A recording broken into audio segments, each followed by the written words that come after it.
This mixture of spectacle, mime, and social comment was highly successful, but made the authorities nervous. The police were frequently present at performances, following the scripts with pocket torches to ensure that there were no departures from the officially approved text.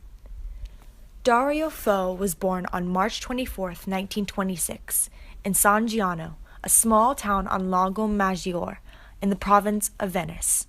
His father, Felice, was a station master and actor at an amateur theater company. His mother, Pina Rhoda, was also very talented, and in 1970 she had an autobiographical story of her hometown, published in 1970. Fo had two siblings, Fulvio and Bianca Fo. He spent a lot of his childhood at his grandmother's farm in Lomellina. While visiting, his grandfather would take him on his cart selling produce through the countryside. In order to get a lot of business, the two would tell amazing stories to people that included current-day news and events. This is when he was learning the fundamentals of narrative rhythm.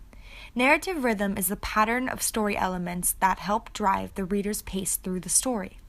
Fo continued to tell stories always, and he would often sit in taverns or the town square where he would hear stories told from glassblowers and fishermen, mainly constructed around political satire.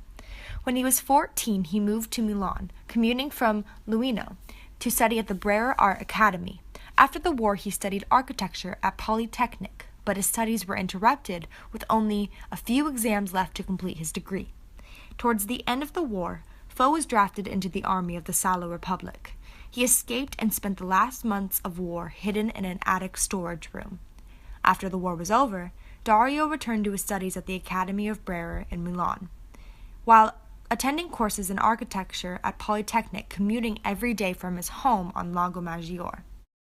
From 1941 to 1945, he turned his attention to stage design and theater decor, and he began to improvise monologues. In 1941, he moved back to Milan with his family. His mother, in order to put her 3 children through college, became a shirt maker. During this time, he did a vast amount of intensive reading, which played a key role in his work.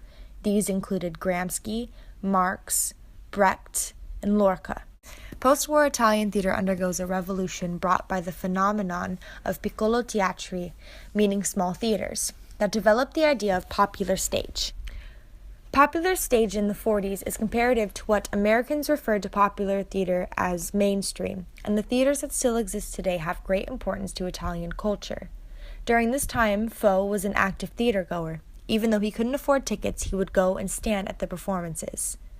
During his architecture studies, he worked as a decorator and assistant architect. In the summer of 1950, he sought out Franco Parenti, who was captivated by the young man's comical rendering of Cain and Abel. Parenti then enthusiastically invited Fo to join his theater company. He first started in Parenti's summer variety show. This is when he first encountered Franco Rame, not in pictures but in a photograph. For a while, he continued to work as an assistant architect, but he soon decided to abandon his work and studies because he was disgusted by the corruption in the building sector. In 1951, Franco Rame and Dario Fo meet by chance. They are both in a production of Sette Giorni a Milano, meaning 7 days in Milan, staged at the Nava Parenti Company at the Odeon Theatre in Milan. Dario pretended not to see Franca, and after a couple weeks, she grabbed him backstage, pushed him up against a wall, and gave him a very passionate kiss. They are then engaged soon after. In 1951, his performance was a minor success, and he was invited to participate in the Italian national radio show, where he earned a certain notoriety with his Poeti Nano, 18 episodic monologues, meaning dwarf poet, which was the first experiment with narrative technique that combines re-examination of history and with excursions into popular lore, a technique he is later to develop with mistero buffo, meaning funny mystery. Well, yes, it's true.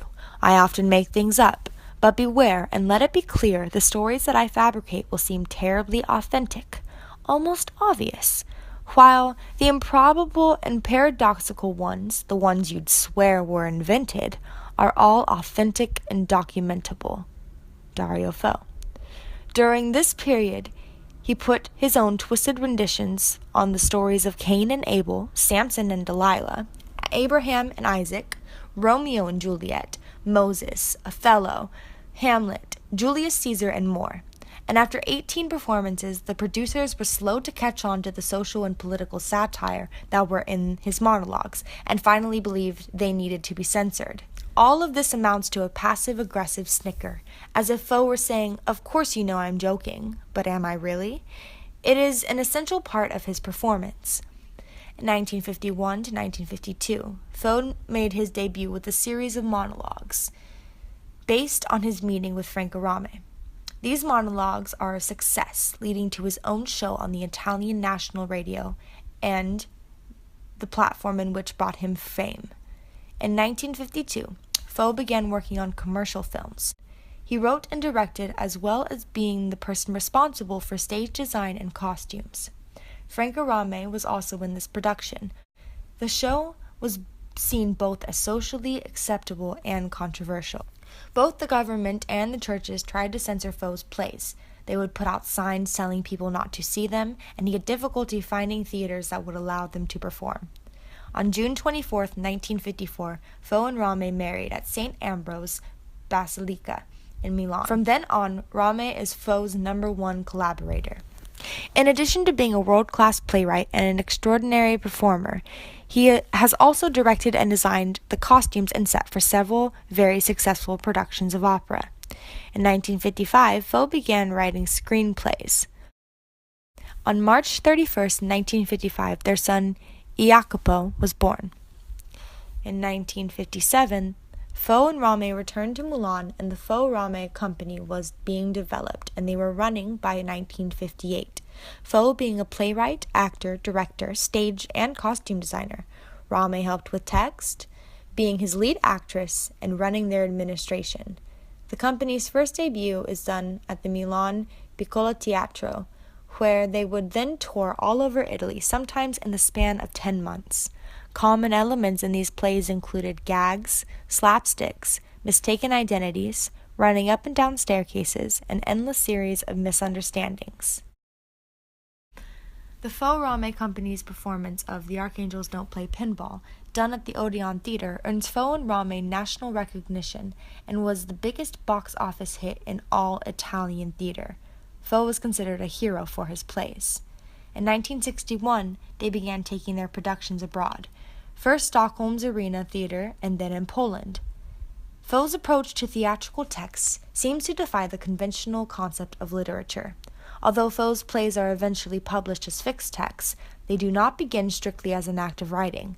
Fo's texts are meant primarily for performance, not reading. And more than a playwright, he is a performer who writes.